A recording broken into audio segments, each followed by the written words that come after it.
इस दुनिया में शुरू से ही मोहब्बत और नफरत के बीच में जंग जारी है। अब पता नहीं इसकी वजह क्या है।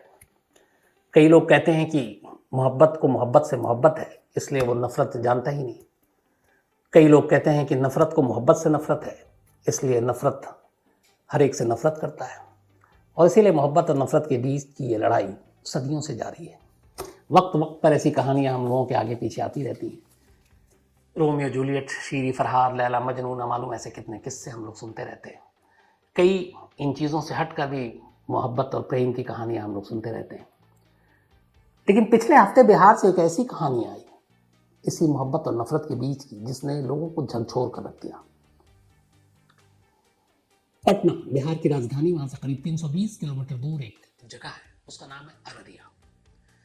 इस अररिया की कहानी है ये, पिछले मंगलवार की कहानी है, बट हम उससे थोड़ा सा और पहले चलते हैं।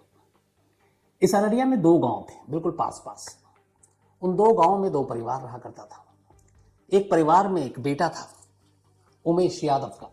उमेश यादव अपना बहुत ज़्यादा अमीर नहीं, लेकिन ईमानदारी से अपना और अपने परिवार का पेट पाल रहे थे। उन्हीं उमेश यादव का एक बेटा था, 22 साल का छोटू कुमार। छोटू कुमार भी गांव का लड़का, लेकिन शरीफ, सीधा साधा।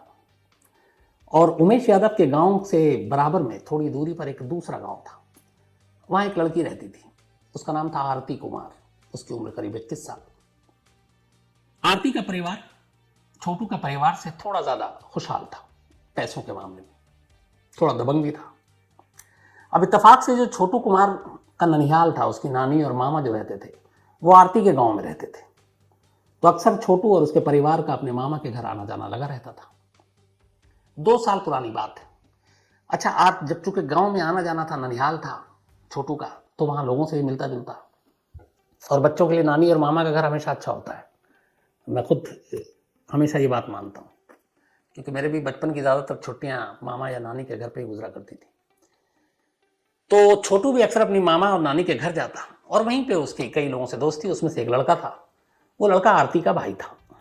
आरती के भाई से उसकी दोस्ती होगी। हालांकि वो कभी आरती के घर नहीं गया, ना अपने उस दोस्त के, लेकिन दोनों की दोस्ती हुई। फिर आजकल मोबाइल का ज़माना है, दोनों ने एक दूसरे से नंबर लिया, मोबाइल पे बातचीत भी होने लगी। 2 साल पहले इसी मोबाइल के जरिए आरती के भाई के पास चूंकि छोटू का नंबर था, छोटू बात करता था, वो बताता था। तो एक दिन आरती ने भी छोटू से बात कर ली। 2 साल पहले उनकी पहली बातचीत हुई। बातचीत में लगा कि दोनों की बहुत सारी चीज़ें मिलती जुलती हैं। इसके बाद अब फिर आरती ने अपना नंबर दिया छोटू को, छोटू ने अपना। अब आरती और छोटू दोनों आपस में बातचीत करने लगे।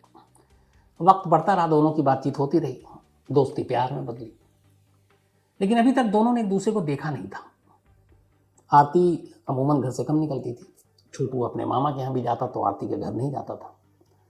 तो दोनों की मुलाकात नहीं हुई, दोनों ने एक दूसरे को देखा नहीं।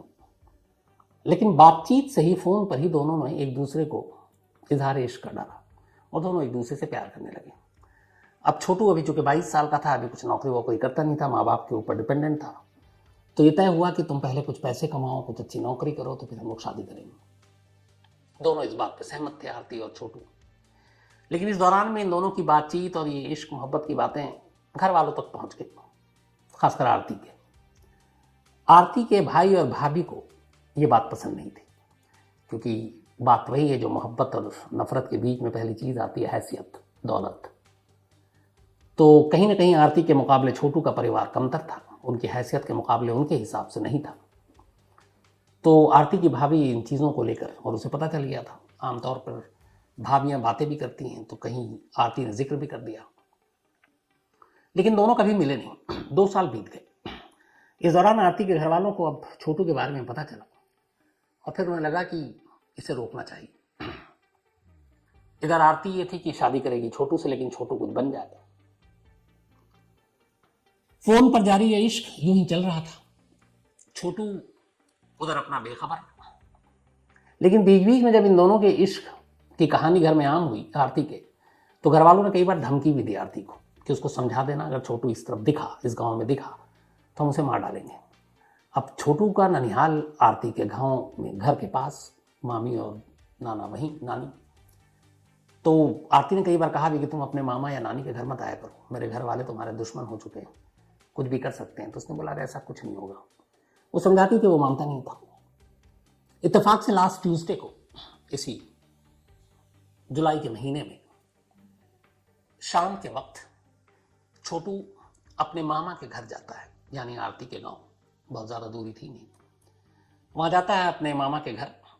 जब वो मामा के घर में दाखिल हो रहा था तभी आरती की भाभी छोटू को देख लेती है कि वो अपने मामा के घर आया। जैसे ही वो देखती है कि वो उसके गांव में आया हुआ है, वो अपने पिता, मतलब अपने ससुर, अपने पति, इन सबको बताती है कि वो छोटू जो लड़का है वो अपने मामा के घर आया आज।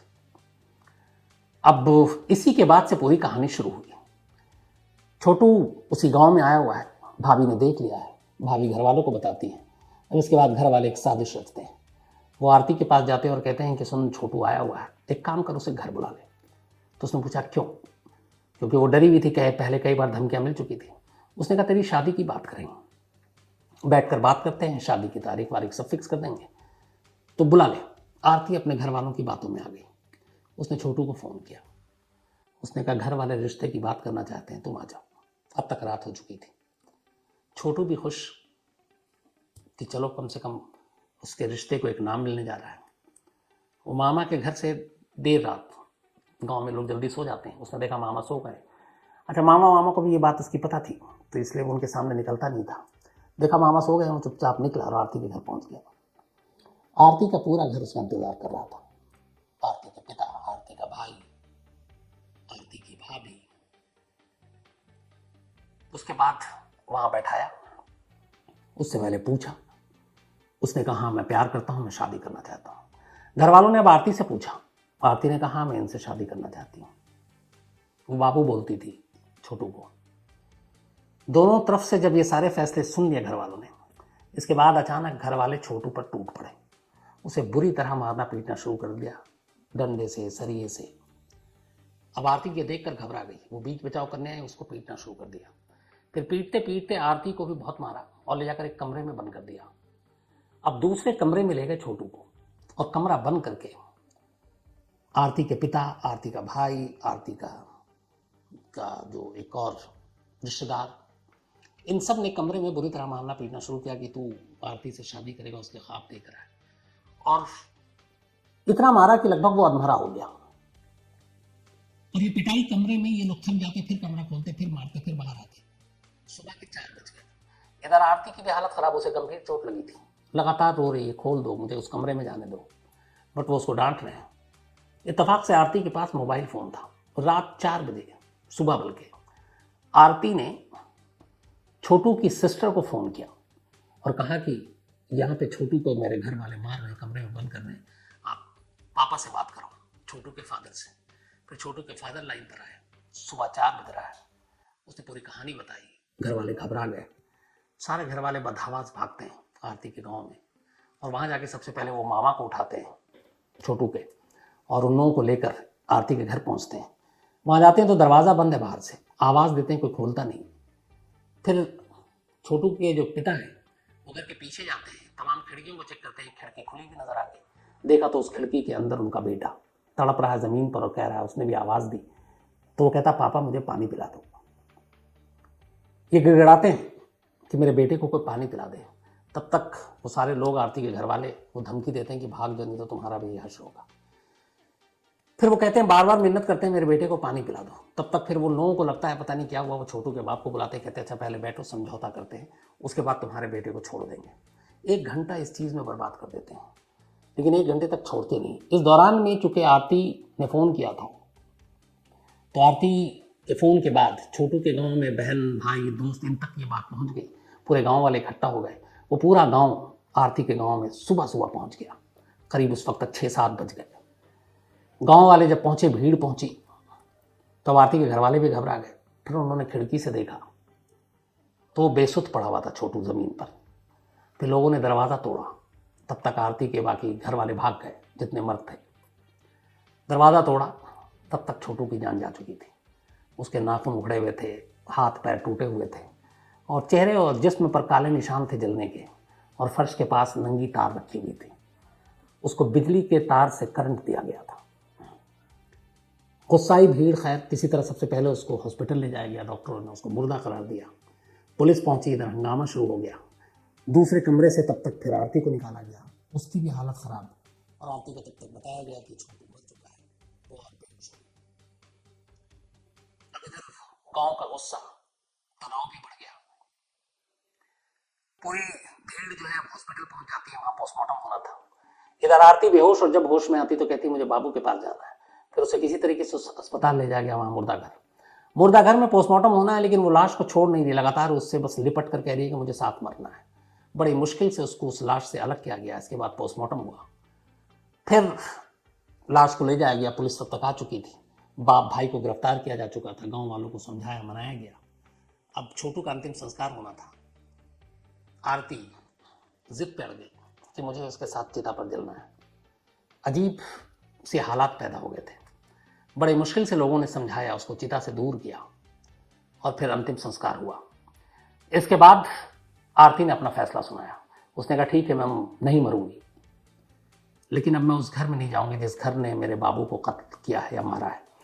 अब मेरा घर छोटू का ही घर है, और मैं पूरी जिंदगी उसकी विधवा बनकर रहूंगी। यहाँ मैं शायद बहू बनकर आती, शादी होती तो डोली यहाँ आती, लेकिन मेरे घर वालों ने अर्थी उठा दी, तो अब किसी और से शादी का तो सवाल ही नहीं है।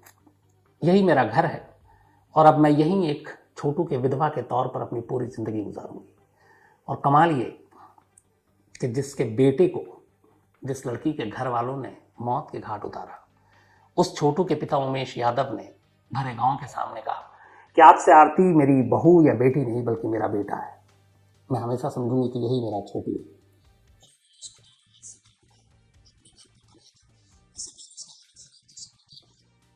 छोटू का पिता उसको प्राइवेट मेडिसिन होने मिला, उसका इलाज कराया, 3-4 दिन तक वहां रही, जब वो थोड़ी ठीक हो गई। इस दौरान आरती के मौत की भी खबर वायरल छोटी फैल गई थी, लेकिन वो जिंदा थी। इसके बाद छोटू के पिता उसको डिस्चार्ज कराकर अपने घर लाते हैं, और अब आरती उन्हीं के साथ, उनका बेटा बनकर, उनके बेटे के तौर पर। और उन्होंने कहा कि अब आरती की जिम्मेदारी मेरी है। बेशक मेरा इस दुनिया में बेटा नहीं रहा, लेकिन आरती हमेशा मेरे साथ रहेगी। बहुत सारी दुनिया में लव स्टोरी सुनी होगी, लड़का लड़की, प्यार मोहब्बत, नफरत, मार देना, लेकिन यहाँ एक बेटे का कत्ल होता है।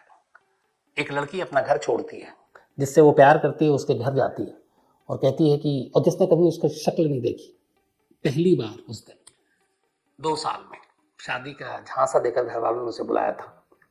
और इस लड़की का इंटरव्यू है, उसने कहा था, जब फ़ोन किया तो उसने कहा, आ जाओ। तो छोटू ने पूछा था क्यों बुला रही हो? उसने कहा घर वाले हमारी शादी की बात करना चाहते हैं, और अब हम दोनों एक दूसरे को देख भी लेंगे। सोचिए 2 साल के बाद, और वही आखिरी दिन बन गया छोटू का। आरती अब भी अपने ससुराल यानी कि छोटू के घर पे है। अब उसकी तबीयत ठीक हो रही है, नेताओं का भी तांता लगा हुआ है, वो तमाम तरह के आश्वासन दे रहे हैं। बाकी लोगों की गिरफ्तारी की भी पुलिस बात कर रही है कि हर एक को सजा देंगे।